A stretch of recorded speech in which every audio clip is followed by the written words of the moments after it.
Que Jesus esteja em nossos corações. O caminho da perfeição é o caminho da própria evolução espiritual.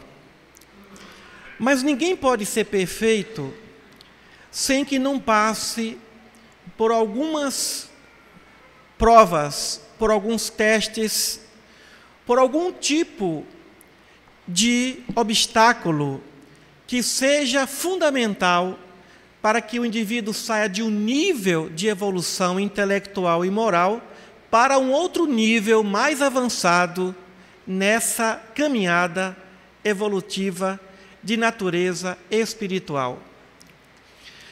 Os evangelhos falam das 3 tentações de Jesus.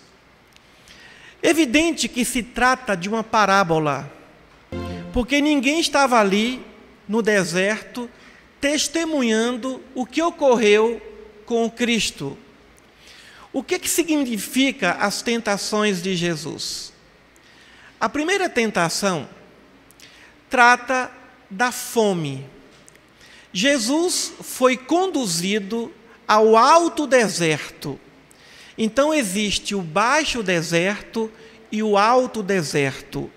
O alto deserto significa uma região mais longínqua da região de civilização. Então ele foi conduzido.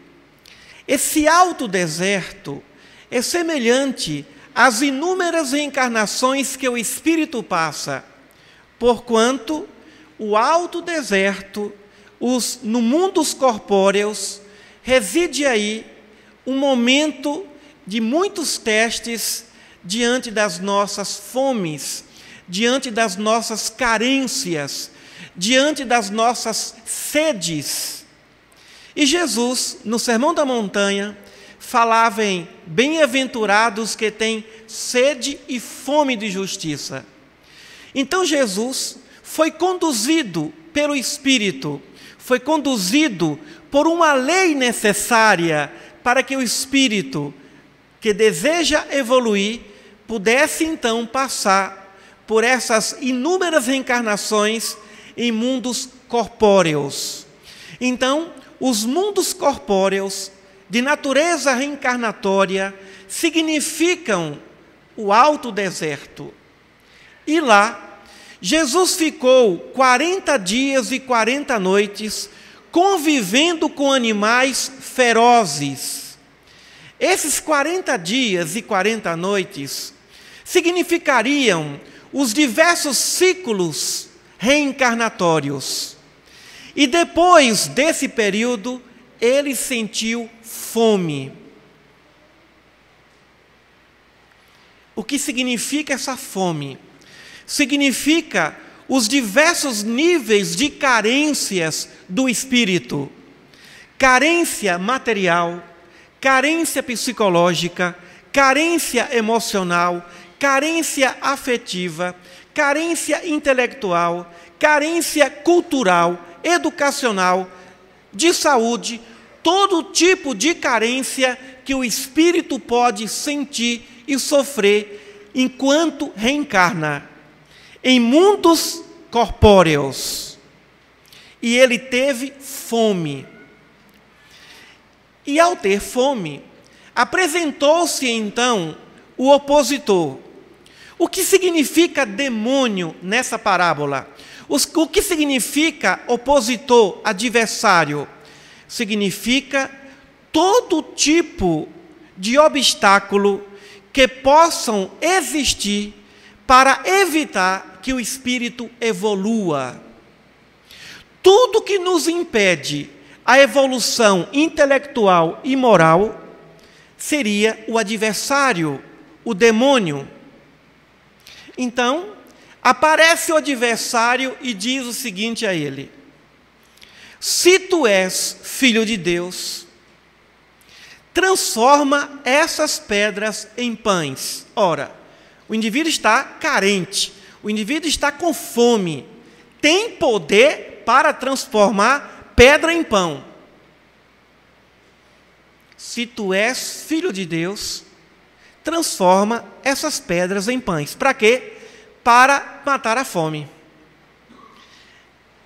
Para saciar a sede. Ora, essa é a primeira tentação. Meus irmãos, é o primeiro nível de tentação. É o primeiro estágio de tentação. A tentação das carências. Quando nós estamos carentes, quando nós estamos sedentos, famintos e ainda convivendo com animais ferozes. Dentro desse contexto, nós seríamos esses animais ferozes, famintos, carentes. Mas depois de 40 dias e 40 noites, ou seja, depois de um ciclo de reencarnação, em que o espírito tem condições de transformar pedra em pão, surge a tentação. Surge a tentação. Existem dois tipos básicos de espíritos: aquele que vai atrás das tentações e aquele que foge das tentações. Mas os dois tipos se encontram tentados. Enquanto somos tentados, isso significaria que não estamos ainda perfeitos. Porque quem é perfeito nem sente a tentação.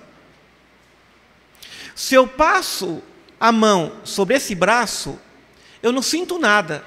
Mas se aqui existe uma ferida, eu nem posso tocá-lo. Tentação só existe para aquele que é vulnerável. O indivíduo que quer deixar de beber é viciado em algum tipo de droga. Se ele ainda está ligado a essa condição, a esse hábito, a esse vício, é evidente que ele é vulnerável.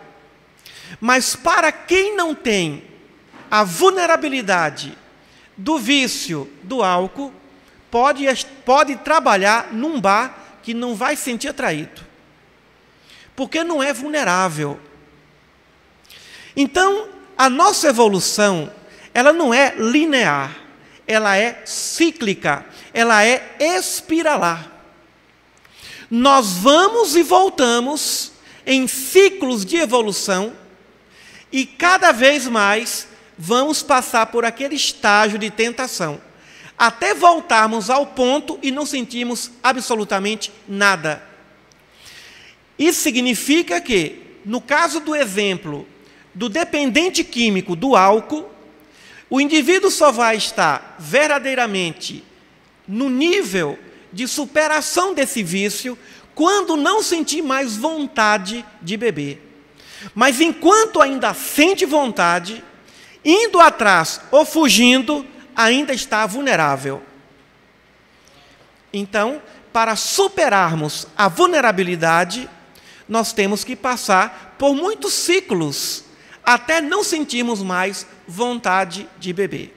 E isso acontece em todos os níveis de carências, em todos os níveis de carências físicas, emocionais, psicológicas e espirituais.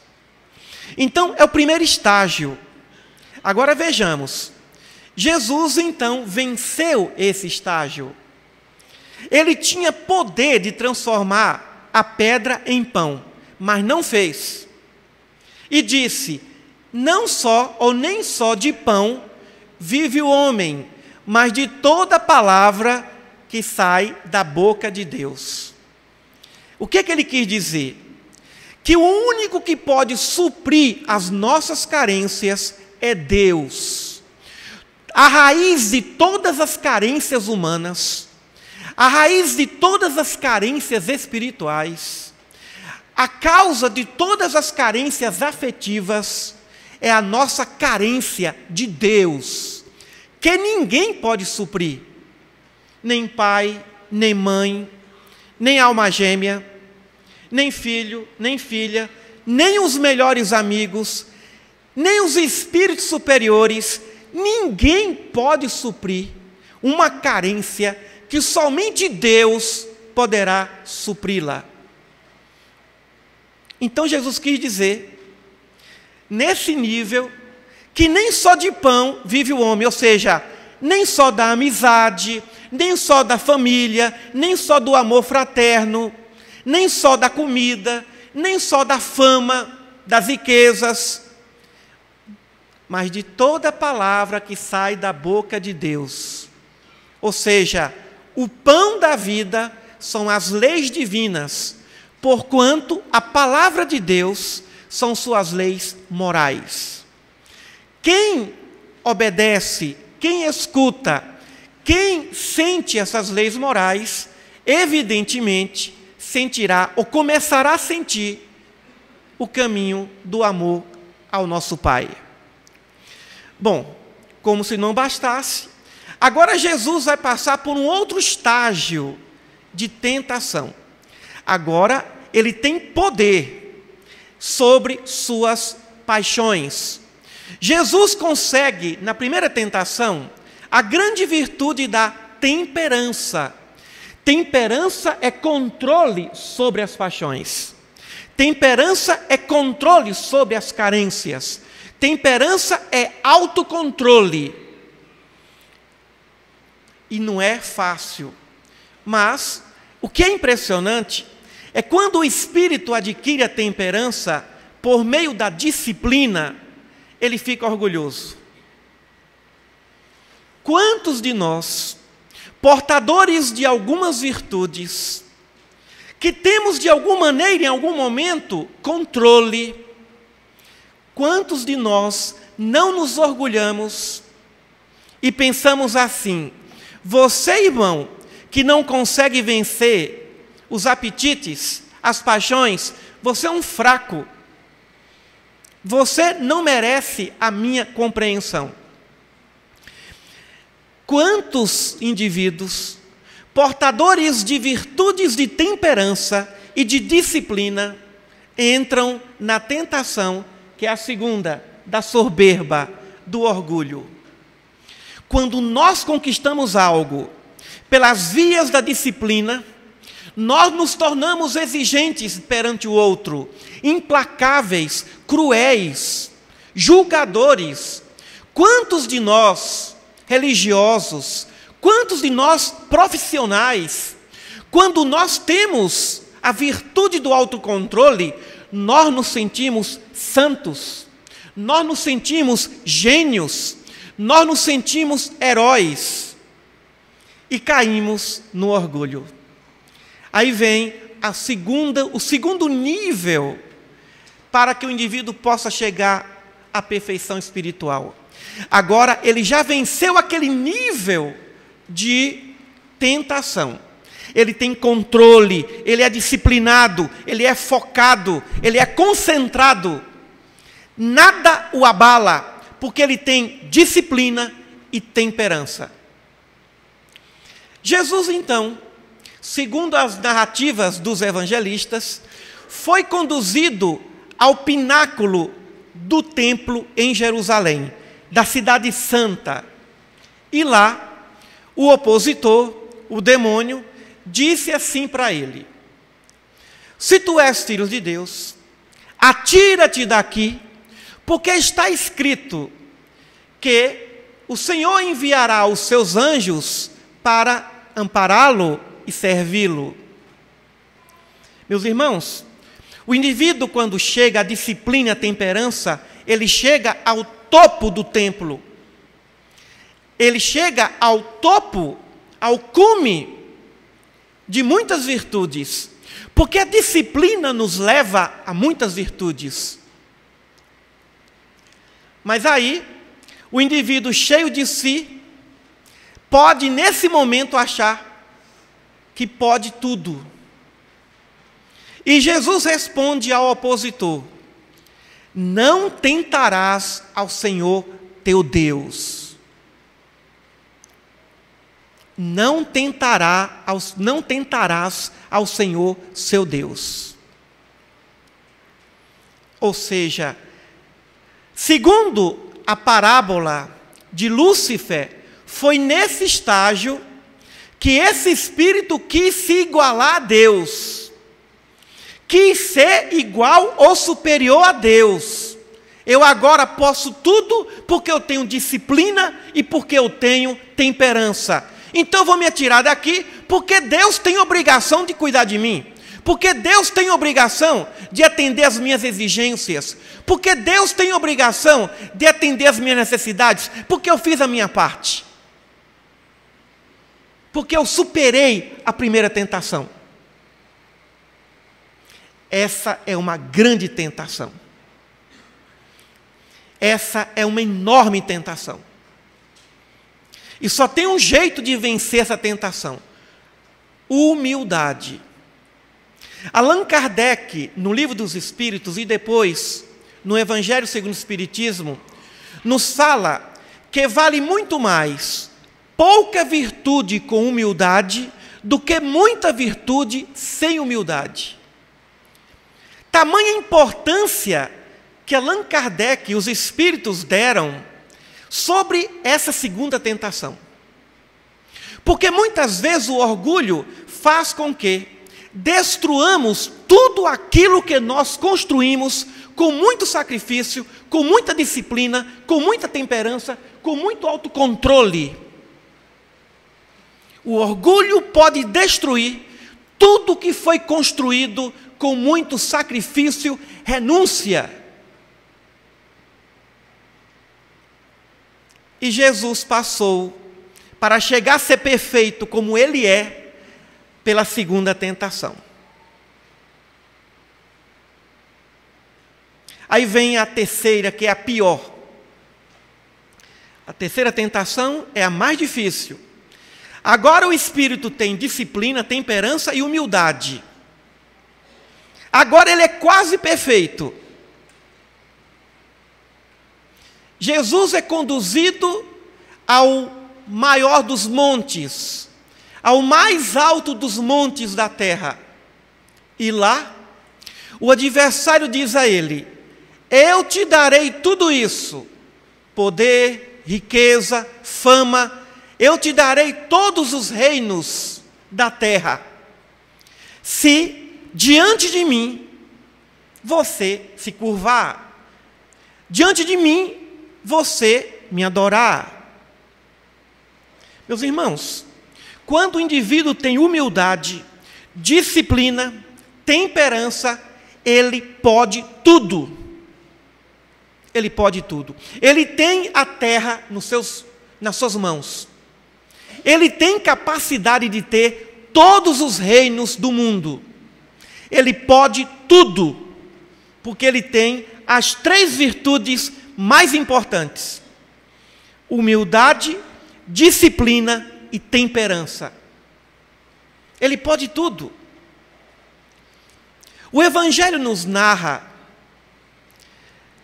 um rapaz que era rico. Chegou a Jesus e disse: Senhor, o que é preciso para ser perfeito? Era um moço rico.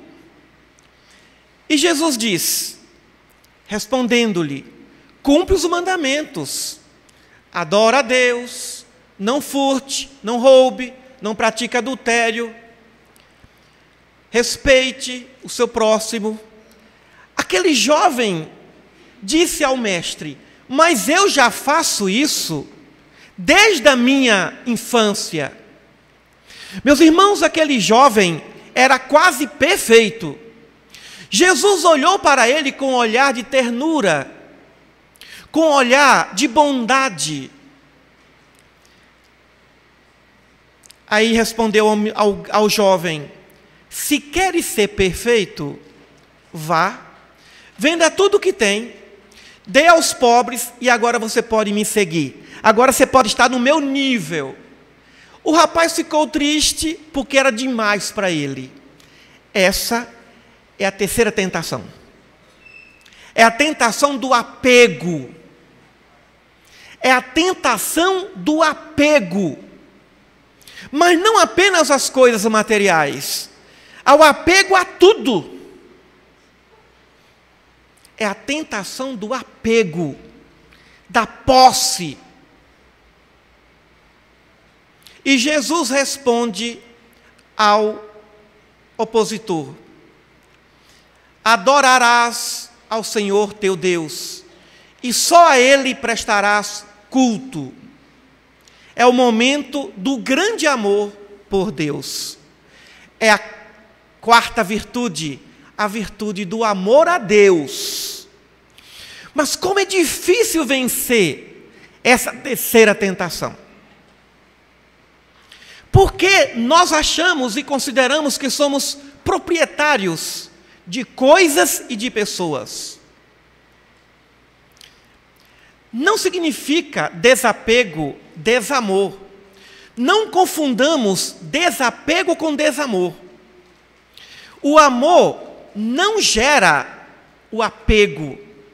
As doutrinas orientais falam muito a respeito do desapego, mas nós somos apegados.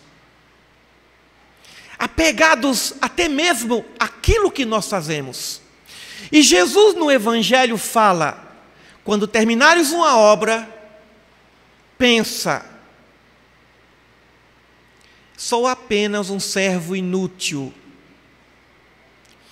Eu me lembro que uma vez, quando eu terminei de escrever um livro de bolso intitulado Sabedoria, esse livro deu tanto trabalho, apesar de ser um livro pequeno, que eu falei: meu Deus, que pena que eu vou morrer e não vou poder levar esse livro. Eu falei: que horror, que apego, como nós nos apegamos às coisas que fazemos com amor, como nós nos apegamos às pessoas que amamos, como nós nos apegamos ao lugar onde vivemos. Como é difícil desencarnar, como é difícil se desapegar do personalismo. Eu já vi espírita dizer: Deus me livre de morrer, lá é muito pior que aqui. Por quê? Porque esse espírito, eu conheço, é uma pessoa muito bem realizada, muito bem sucedida aqui na Terra, e não quer desencarnar para não perder o que conquistou aqui, como se fosse o verdadeiro proprietário. Temos apego aos nossos corpos, temos apego aos nossos entes queridos, nós nos apegamos aos nossos sucessos, nós nos apegamos às coisas que amamos. É a terceira tentação. Uma vez um amigo meu desencarnou e mandou um recado para nós daquela comunidade espírita: vocês não se apeguem a nada nem a ninguém. Ele não quis dizer que não deveríamos amar o próximo. Ele não quis dizer que não deveríamos ter pelas pessoas o maior senso de humor, de amor, de gratidão. Ele quis dizer: ame sem esperar retribuição. Faça sem esperar retorno. Faça pelo prazer de fazer. Ajude pelo prazer de ajudar. Ame pelo prazer de amar. O desapego está em não receber, em não esperar, em não desejar o retorno. E isso é o desapego. Como nós nos apegamos às coisas dentro da nossa casa. Limpar o armário é difícil. E nós temos ali, naquele armário, roupas, utensílios, que não usamos há tanto tempo, e o nosso bazar precisando. Meus irmãos, se esse grupo aqui resolver pegar as roupas que não usam há um ano, está feito o bazar de 2012. As roupas que não usam, não, mas isso aqui eu posso precisar um dia. E fica ali. E aí, temos que aumentar o armário. Temos que comprar um guarda-roupa novo. Tem que comprar um apartamento maior, uma casa maior, para eu colocar mais coisas que eu não uso. Não temos que aumentar o armário. Temos que manter o armário e manter a roupa, o vestuário que nós verdadeiramente usamos. É evidente que tem pessoas que, pela natureza do trabalho, precisam de muitas roupas. Mas aquelas roupas, aquele objeto que não usamos, não é mais nosso. É de alguém. Tem que ser vendido, doado. Tem que se desfazer dessa energia. Tem que liberar.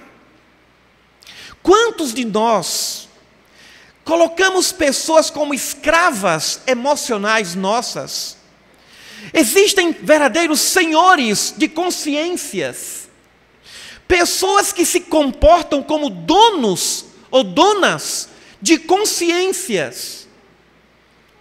Ajuda, mas do jeito que quer. É semelhante àquele pai que diz: eu pago a faculdade para o meu filho, mas só se for para fazer o curso que eu quero. Você só vai ser feliz do jeito que eu acho que tem que ser. Se o filho não quer do jeito que o pai ou a mãe desejam, aí já não serve. Se o amigo não se comporta do jeito que nós queremos, não é mais amigo. É o apego. O apego ao padrão mental. O apego ao tônus mental que plasmamos no outro. Seja do jeito que eu quero que você seja.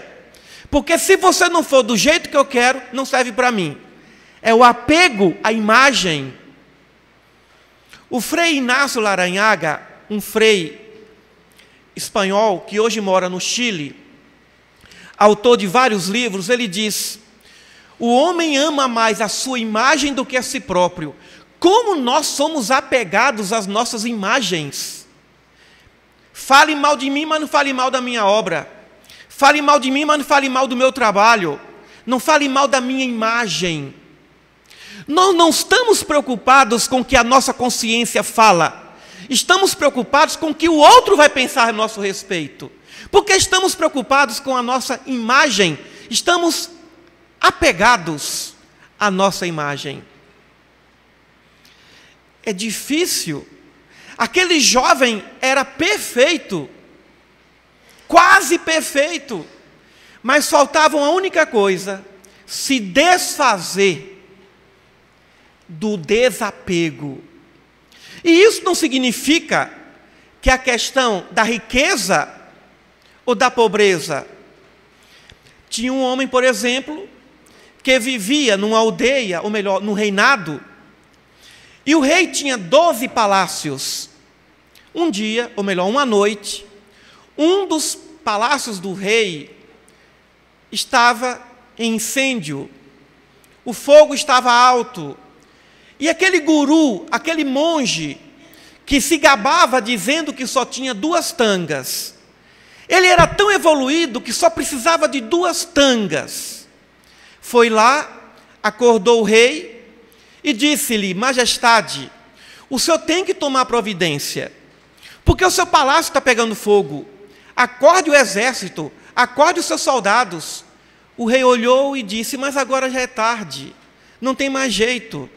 Eu não vou sacrificar as vidas dos meus soldados para apagar um incêndio, não tem mais jeito. Eu vou depois reconstruí-lo. Eu tenho 11 palácios. E ele insistia: mas o senhor tem que tomar providência, o senhor tem que ser responsável. E o rei, curioso, perguntou: por que você quer que eu, nesse exato momento, de madrugada, levante todo o exército para apagar o incêndio? Não, porque minha outra tanga está lá. Ou seja, ele era apegado à outra tanga. Então o problema não é ter muito ou ter pouco. O problema é, o pouco ou muito que temos, verdadeiramente nos escravizam. Nós somos possuídos por aquilo que possuímos. Outro dia recebi um e-mail: professor Emídio, estou gostando de uma mulher, ela é viúva, isso dá problema? Eu respondi: dá sim, peça primeiro permissão a Deus e ao defunto, para ver se ele autoriza, senão você não vai ficar bem. Desencarnou, a mulher está ali, solitária, está condenada à solidão. e nós condenamos as nossas mães. Mãe, a senhora dessa idade já quer arrumar namorada, hein? Papai morreu, hein? Ei, amor, eu amei o seu pai, mas eu não posso estar condenada a não ter um companheiro, uma companhia. E aí vem o desencarnado. Foi a última prova de André Luiz do livro Nosso Lar. Só foi cidadão de Nosso Lar quando teve que ajudar o segundo marido da sua mulher, que estava sofrendo, que estava sentindo dores. Lá foi ele colocar bons fluidos no chá ou no remédio para o rapaz revitalizar. Quando voltou para Nosso Lar, agora sim, venceu a terceira tentação. Está desapegado. Agora venceu a terceira. Não é dono de ninguém. Então, para se desapegar, para vencer essa terceira tentação, é preciso muito jejum e oração. É preciso um exercício diário. Porque, como diz o romance da Zíbia, ninguém é de ninguém. Não somos de ninguém, e ninguém nos pertence, e ao mesmo tempo somos de todos. É preciso o desapego. O rio se desapega para chegar ao oceano, e lá ele se mistura às águas do grande oceano. É preciso desapego para deixar de ser rio, para se transformar em oceano. É preciso ter humildade e desapego para se transformar numa borboleta. Aliás, os ciclos da evolução. É preciso desencarnar, se desapegar para vivenciar a vida plena do espírito. E muitas vezes é preciso também sair da vida plena espiritual para estarmos aqui, nesse envoltório que nos prende, é verdade, mas até em nossos corpos haveremos de transformá-los em templos de Deus. É preciso sentir que tudo que existe, tudo que vemos, tudo que tocamos, veio de alguma estrela supernova. Todo elemento material do universo veio de uma estrela supernova, que se modificou e um dia se extinguiu. Ou seja, somente através do desapego é possível o indivíduo se transformar. Desapegar-se significa renunciar, significa liberar, significa conhecer, significa perceber que o Pai é o dono de tudo. E para voltar a ser Senhor dessa herança divina, só por meio do Pai. Então, o amor a Deus sobre todas as coisas e o amor ao próximo determinam o caminho da perfeição intelectual e da perfeição moral. Perfeição intelectual significa a compreensão das coisas. Perfeição moral. Quando é que o indivíduo tem perfeição moral? Quando ele tem profundo amor. A perfeição moral está vinculada ao amor que não exige, ao amor incondicional. E a evolução e a perfeição intelectual significa compreensão. Então, temos aí 3 níveis para que o indivíduo possa chegar à perfeição verdadeira. Evidente que todos nós transitamos nas 3 tentações. Em algum momento, nós temos o controle. Em outro momento, somos até humildes. Em outro momento, raros momentos, somos desapegados. Mas, o que significa isso? Temos que superar o primeiro estágio. O ego quer, a fome quer, e a oportunidade está ali. O indivíduo tem disciplina, o indivíduo tem temperança e tem poder para transformar pedra em pão. Jesus tinha poder para transformar a pedra no que ele queria. Ele tinha poder total, porque tinha disciplina e temperança. Então nós precisamos cuidar dessas primeiras carências, desse primeiro estágio de carência que reporta ao nosso próprio corpo físico. O próprio corpo tem suas carências, que não são carências do espírito. Jesus disse: o espírito está pronto, mas a carne é fraca. O que significa isso? A carne tem suas carências. Comemos o primeiro prato. O primeiro é de Deus. O segundo é do opositor. É do médico oncologista, trabalha com aparelho circulatório digestivo. Ou seja, controle. O que faz mal, alimento algum faz mal. O que faz mal é não mastigar bem os alimentos. E nós não mastigamos. Falta de controle, falta de temperança. Mastiguemos bem os alimentos. Alguns doutrinadores orientais falam que deveríamos mastigar até mesmo a água, o líquido. Parece um absurdo, mas não é. Então vamos treinar, vamos começar a vivenciar esse controle. É quase que uma postura hedônica. Os hedonistas, os gregos, que se posicionavam de forma estoica, se gabavam de serem disciplinados. O próprio mestre fala da parábola do publicano e da parábola do fariseu. O publicano e o fariseu estava orando no templo e dizia assim: Senhor, eu sou um bom homem, eu sou um bom marido, um bom pai, jejuo, eu sou uma pessoa séria, disciplinada, não sou igual a esse publicano que está aí, que é um mundano. Ou seja, esse indivíduo venceu a primeira tentação, mas se julga melhor, se julga superior, só porque venceu algumas tentações da carne, algumas tentações, alguns apetites das paixões. Aí se acha superior, já um santo. Aí cai na segunda tentação. Caindo na segunda, volta e cai na primeira. Se o indivíduo vence a primeira, a segunda e cai na terceira, volta a primeira, a segunda, regride também. Porque quem é apegado, perde o controle. O apego faz com que percamos a temperança. E o apego faz com que também percamos a humildade.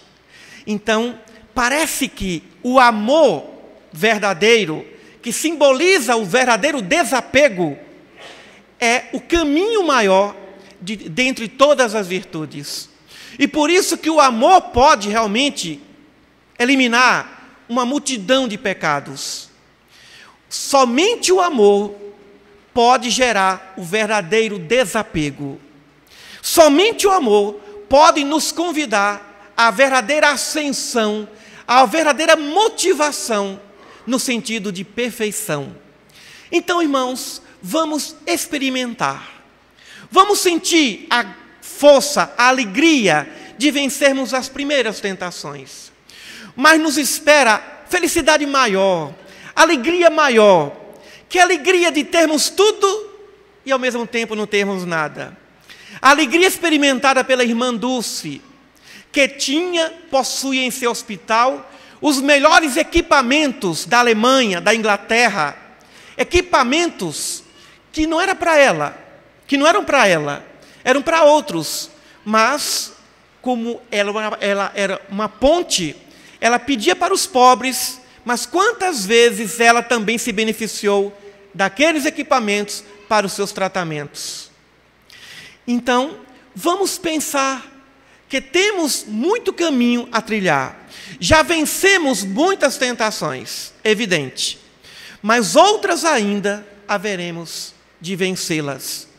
Mas aí o Evangelho continua e diz: depois da terceira tentação, Jesus ainda passou por outras tentações. Agora, valha-me Deus, tem mais, a quarta, a quinta, a sexta, até eu não sei mais quais são essas outras. Querendo dizer que a evolução é infinita. Depois da humildade, temperança, disciplina e amor, tem mais coisa que o Evangelho não fala. E depois que ele passou por todas as tentações, os anjos vieram e o serviram. É a felicidade plena, é a glória plena, é o momento em que o indivíduo se encontra com o Criador. Ele agora não vive, é Deus que vive nele. Ele e o Pai são um só. Dessa forma, nós vamos sentir o que verdadeiramente Jesus sentiu por todos nós: o mais puro, o mais santificante amor dentre os homens. Muita paz a todos.